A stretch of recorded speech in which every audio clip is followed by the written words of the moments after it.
Hello friend, आपका फिर से वेलकम है जिसमें हम अगस्त के फर्स्ट वीक के करंट अफेयर्स को ट्रिक के द्वारा देखेंगे। ट्रिक इसलिए है कि आप पढ़ा हुआ याद रखें, एग्ज़ाम क्वालिफाई करें, देश के लिए अच्छा करें। 71वां राष्ट्रीय फिल्म पुरस्कार ये मिला है बेस्ट फीचर फिल्म 12वीं फेल को। शाहरुख खान और विक्रांत मैसी इनको मिला है बेस्ट एक्टर। सर्वश्रेष्ठ अभिनेत्री का पुरस्कार मिला है रानी मुखर्जी को।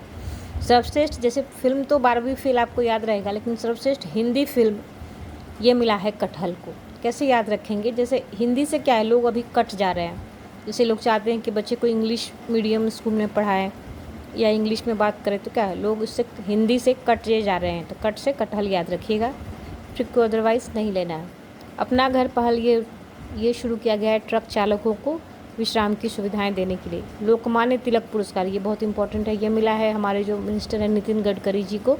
कैसे याद रखेंगे? जैसे तिलक का संबंध क्या महाराष्ट्र से था। आपने अगर इतिहास को पढ़ा है तो तिलक ने जैसे गणपति उत्सव ये सब शुरू करवाया था राष्ट्रवाद का प्रमोट करने के लिए, तो इनका संबंध महाराष्ट्र से सेम एज नितिन गडकरी भी महाराष्ट्र से ही है। ठीक है। ऑपरेशन अखल ये हुआ है जम्मू कश्मीर के कुलगाम में, जिसमें कुछ टेररिस्ट को मार गिराया गया है। दुनिया का अनोखा रक्त समूह ये पाया गया है कोलार में, इसका नाम याद रखिएगा CRIB। ठीक है। वर्ल्ड चैम्पियंस ऑफ लीजेंड 2025 ये जीता है दक्षिण अफ्रीका ने, इसने हराया है पाक को। इसमें क्रिकेट टूर्नामेंट के संन्यास ले चुके खिलाड़ी भाग लेते हैं। कैसे हम याद रखेंगे? जैसे लीजेंड्स हैं, तो लीजेंड्स के बिना क्या कोई भी चीज़ फीका हो जाता है, अधूरा लगता है। कोई लीजेंड जैसा पर्सनैलिटी हो तभी वो चीज़ ज़्यादा अच्छी लगती है। फीका कब आएगा? जब अफ्रीका में आप ये र की मात्रा ढक ले तो फीका ही हो जाएगा। ठीक है। फर्डिनेंड आर मार्कोस राष्ट्रपति बने हैं फिलीपींस को। कैसे याद रखेंगे? जैसे फर्डिनेंड, तो इसको थोड़ा सा आप समझिए, गलत पढ़िए कि थोड़ा समझिए कि फ्रेंड लिखा हुआ है। ठीक है। और फ्रेंड जब आते हैं तो आपको पीस महसूस होगा, शांति महसूस होती कि कोई मेरा अपना है। पीस कब आएगा? जब ये पिंस पर ये बिंदी आप ढक लें तो पीस ही आ जाएगा। तो फ्रेंड से पीस मिलती है। ट्रिक को अदरवाइज़ नहीं लीजिएगा। ट्रिक इसलिए है कि आज के डेट में मटेरियल की कहीं से कोई कमी नहीं है, ऑनलाइन ऑफलाइन सब उपलब्ध है। लेकिन पढ़ा हुआ हम कैसे याद रखें? क्योंकि एग्ज़ाम में एक क्वेश्चन के 4 ऑप्शन हैं, कई बार तो 5 भी होता है और हर ऑप्शन काफ़ी क्लोज होता है, तो वहाँ कन्फ्यूज़न बढ़ता है।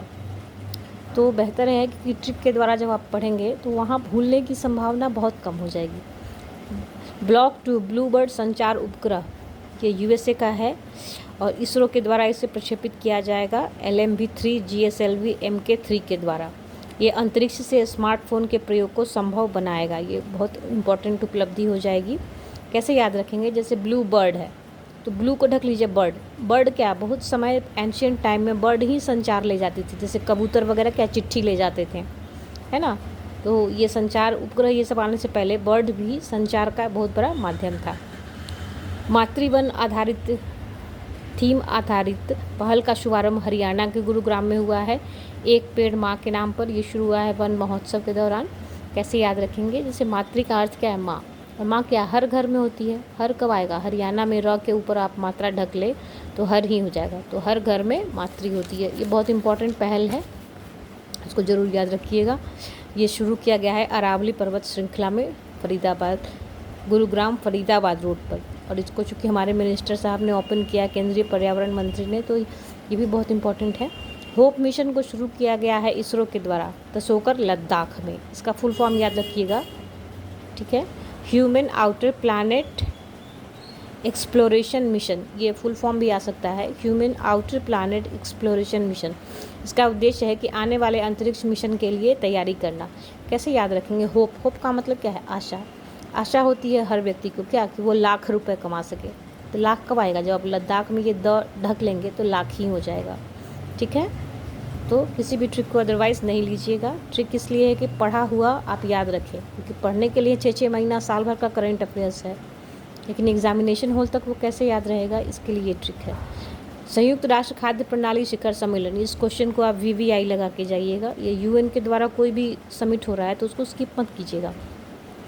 संयुक्त राष्ट्र खाद्य प्रणाली शिखर सम्मेलन स्टॉक टेक UNFSS4, ये भी पूछ सकता है कि सीधे ये देखें कि ये कहाँ हुआ। 2025 का आयोजन कहाँ हुआ है? अदिस अबाबा में। कैसे याद रखेंगे? जैसे खाद्य प्रणाली, खाद्य का मतलब है खाना, और खाना में डिफरेंट टाइप के लोग डिश बनाते हैं, तो डिश को क्या और ढक लीजिए तो ये डिश हो जाएगा। इंग्लिश में इसको डिश भी पढ़ सकते हैं, हिंदी में दी है लेकिन इंग्लिश में द के लिए डी ही का उच्चारण होता है। तो खाद्य प्रणाली के लिए अलग अलग डिश बनाया जाता है। अगस्त 2025 में एशिया रग्बी अंडर 27 चैम्पियनशिप 2025 की मेज़बानी बिहार करेगा। कैसे याद रखेंगे? रग्बी में आप ग ढक लें तो बी आएगा और र आएगा, और यही दो, यहाँ भी बी है यहाँ भी र है, ठीक है। तो याद रखिएगा बी और र से बिहार में होगा। अंगदान और प्रत्यारोपण के क्षेत्र में भारत का स्थान तीसरा है। उत्तराखंड के धाराली गांव में बादल फटने की घटना हुई है, और बादल जब फटता है, जिसको इंग्लिश में क्लाउड बर्स्ट कहा जाता है, तो काफ़ी रेनफॉल होता है, तो बारिश का एक धारा की तरह होती रहती है। तो धारा से आप धाराली याद रखिएगा। यहाँ देखिए कर्तव्य भवन 3 का उद्घाटन हमारे माननीय पीएम जी के द्वारा किया गया है नई दिल्ली में, तो ये आपको ऐसे ही याद रखना चाहिए। सारनाथ को विश्व धरोहर सूची में शामिल करने के लिए 2025-26 के लिए भारत सरकार ने अपना ये डोजियर प्रस्तुत किया है, ठीक है। ये याद रखिएगा, क्योंकि ये यूनेस्को वाला भी बहुत इंपॉर्टेंट होता है, लेकिन ये अभी जो है ना, भारत ने केवल अपना डोजियर ही प्रस्तुत किया है। अच्छा, WHO हर्बल औषधि के लिए IRCH कार्यशाला की मेज़बानी गाज़ियाबाद करेगा। ये भी इंपॉर्टेंट है, WHO जैसा ऑर्गेनाइजेशन, अगर इससे क्वेश्चन बन रहा है। कैसे याद रखेंगे? इसमें हर्बल औषधि है, तो पहले के ज़माने में क्या था, हर्बल औषधि का ही इन लोग प्रयोग करता था। आपने देखा होगा कोरोना के समय भी काफ़ी लोग काढ़ा वगैरह पी रहे थे। तो हर्बल से क्या है, इम्यूनिटी बढ़ती है, लोग ज़्यादा जिया करते हैं, लाइफ बढ़ जाती है। तो जिया कब आएगा? जब गाजिया में आप गा ढक ले, तो यहाँ जिया ही आ रहा है, जिया। हर्बल से ज़्यादा जिया करेंगे। ये देखिए, ये बहुत इंपॉर्टेंट है इंडेक्स आपका IEMI, Bharat electric mobility index. ये नीति आयोग ने लॉन्च किया है। तो अगेन ये VVI क्वेश्चन है कि कोई भी रिपोर्ट अगर नीति आयोग जारी कर रही है तो उसको स्किप मत कीजिएगा। इसका योग है कि इलेक्ट्रिक व्हीकल की प्रगति पर नज़र रखना। ISA, ये भी क्वेश्चन बहुत इंपॉर्टेंट है। इंटरनेशनल सोलर अलायंस का 107वां सदस्य बना है मोल्डोवा, चिशिनाउ इसकी राजधानी है। कैसे याद रखेंगे? इंटरनेशनल सोलर अलायंस मतलब सोलर एनर्जी से संबंधित है। ये पहल जो थी भारत की थी, भारत और फ्रांस ने इसको शुरू किया था। कैसे याद रखेंगे कि सोलर एनर्जी मतलब सूर्य से जो ऊर्जा मिलती है ना, उसका कोई मोल नहीं होता, कोई व्यक्ति उसको प्राइस पे करके नहीं ले रहा है, मतलब हर किसी को सूरज की रोशनी मिलती है, ठीक है, तो उसका कोई मोल नहीं है। तो मोल से आप मोल्दोवा याद रखिएगा, ठीक है। केरल और तमिलनाडु में नीलगिरी थार की जनगणना करवाई, जिसमें टोटल संख्या 2668 है। कैसे याद रखेंगे? जैसे 2 और 6 को जोड़ ले तो लास्ट में 8 ही आएगा, ठीक है, तो इससे आप याद रखिएगा। USA ने भारत से आने वाली वस्तुओं पर कितना टैरिफ कर दिया है? 50%। ये ऑलरेडी चूँकि न्यूज़ में है तो याद रखिएगा। और चूँकि टैरिफ की बात चल रही है, टैरिफ लगातार न्यूज़ में है, तो WTO वाला चैप्टर अच्छे से करके जाइएगा, जिसमें ट्रिम है, ट्रिप्स है, ठीक है। तो इस वीडियो में इतना ही। और कोई भी कॉम्पिटिटिव एग्ज़ाम आप दे रहे हैं तो जनगणना के आंकड़े प्लस ओलंपिक के आंकड़े, क्योंकि ओलंपिक जब एक बार होता है तो वो 4 साल के लिए वैलिड होता है, और दूसरा नोबेल प्राइज़ विनर, ये ज़रूर से ज़रूर आप याद कीजिएगा। नोबेल प्राइज़ पर मेरी अपनी सेपरेट वीडियो है, ओलंपिक पर भी है, लेकिन ये आपके ऊपर है, आप किसी भी रिसोर्स से पढ़िए, लेकिन चैलेंज यही होता है कि पढ़ा हुआ हम एग्ज़ामिनेशन हॉल तक याद रखें, ठीक है। Good luck.